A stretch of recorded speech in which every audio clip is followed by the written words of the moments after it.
Their Fated Travels, Chapter 7, Part 1, Through the Drakwold.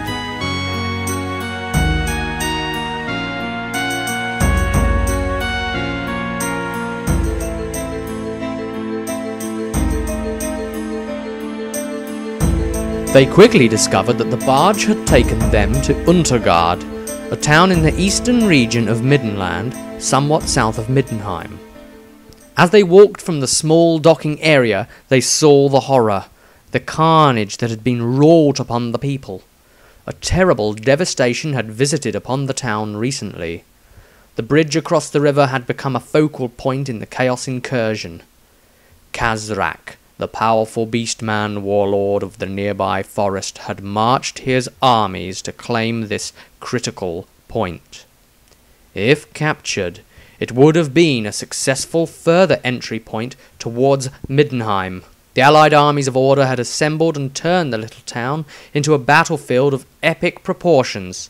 Thousands of soldiers had fought desperately to hold the bridge at any cost. They had won, driving Khazrak's army north towards the main city instead. The bodies had now been cleared away, but still people sat wounded. Buildings were damaged. Spirits were low. Their faces were pale and their clothes were ragged and torn. The storm of chaos had brought this place low. Rysandria was horrified and did not know who to help first. Before she could decide, a commotion from up ahead made the five of them walk over to find out what was going on. A huge crowd of people had gathered to watch as one Captain Gerhard Schiller, a grey-haired veteran in his 50s, stood up on an upturned box and began to speak. People of Untergard, this is a glorious day. I have received a letter from Count Todbringer of Middenheim. The old wolf still lives, and the city of Middenheim also stands strong. The crowds cheered, and the captain motioned them for silence. They obeyed, obviously respecting him as a veteran of their people.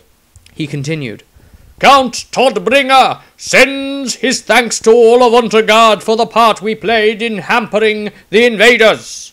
He said, and I quote, "The battle for the Untergard Bridge will go down as one of the most glorious battles in Middenland's history.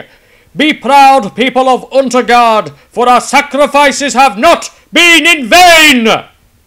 When the cheers died down, the man continued, "To show his gratitude for our valour, the Count has sent us a token of his appreciation." The captain reached into a bag and pulled out a loaf of bread and a bottle of wine. "We were honoured to receive 30 loaves of bread and a dozen bottles of wine straight from Middenheim." The crowd cheered wildly. The sight of food was a marvellous thing for them, after all they had been through with their food supplies running low. Suddenly there was a loud crack and the bottle smashed, showering glass over Schiller and the rest of the bread. "That was a gun, wasn't it?" asked Tobias, as the crowd panicked and rushed to escape the coming threat. Dieter's eyes were fixed, looking out at the great stone bridge itself. The others turned to follow his gaze. They saw a group of mutants advancing on the people, assorted weaponry in hand. As the mutants came closer, the group could see that one had tentacles instead of arms, the second had horns and thick fur, the third had a pig-like snout, and the fourth had a third eye in the middle of his forehead. Maestro ran with all of his speed towards the bridge. Even Tordrad was surprised at how quick the wizard could move if his life depended on it. Maestro took cover against the left-hand side of the bridge, where the stone was thick enough to keep him out of sight. Tordrad drew his hunting bow, notched an arrow, and calmed his breathing. Tobias shouted, "Bloody mutants! Pardon my Bretonnian!" as he readied his slingshot and ducked in case of another shot. The Doberman that Dieter had rescued appeared by his side. With its master gone, it seemed to think of the would-be doctor as its new owner. Tordrad's arrow was unusual, tipped with a bulbous end. He fired, loosing it off towards the enemy as they reached the bridge at last. It thudded directly into the chest of the first mutant and exploded on contact. The creature was set on fire and flames around the bridge spread to the next one, burning it badly. Still it came, with the others behind it. Rysandria stood beside him and considered the situation.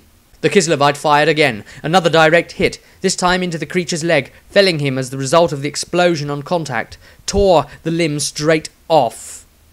The others were burnt in the eruption, but still they came. One passed off of the bridge. Tordrad drew his axe with lightning speed and charged towards it. The mutant thought twice about attacking, but decided he was too committed now. As the second mutant passed off of the bridge, Maestro's staff lashed out and struck it to the knees.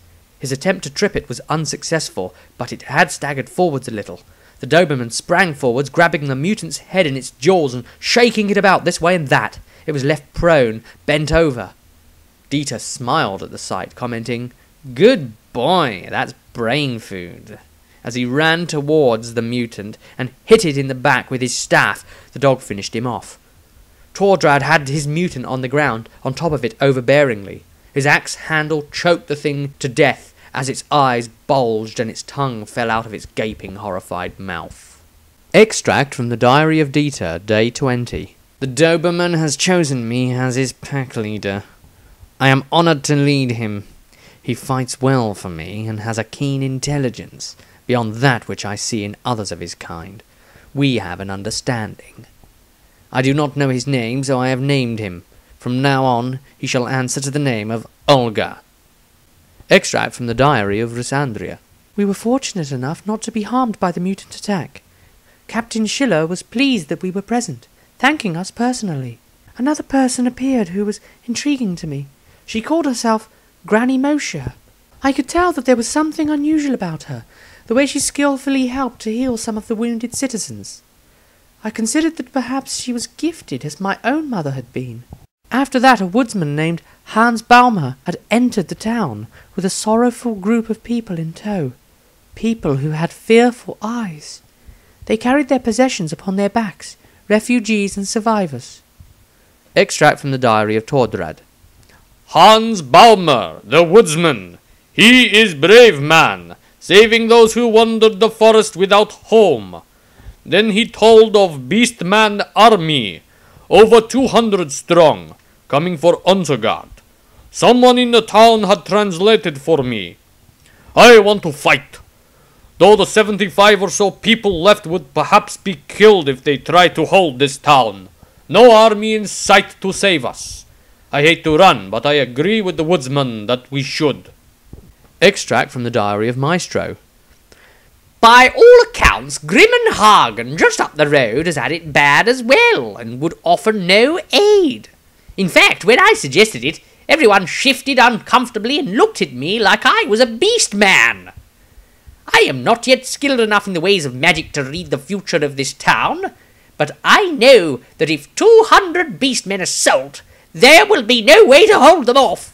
We all agree that we should leave. When Captain Schiller agreed to, I felt my worries evaporate away. For a little while, at least. Dieter's Diary, Day 21. I am loath to turn my back to any enemy, but I do not feel that we should just die to save a town that has nothing to do with us. It was agreed that we would leave this morning. I mean to see it happen.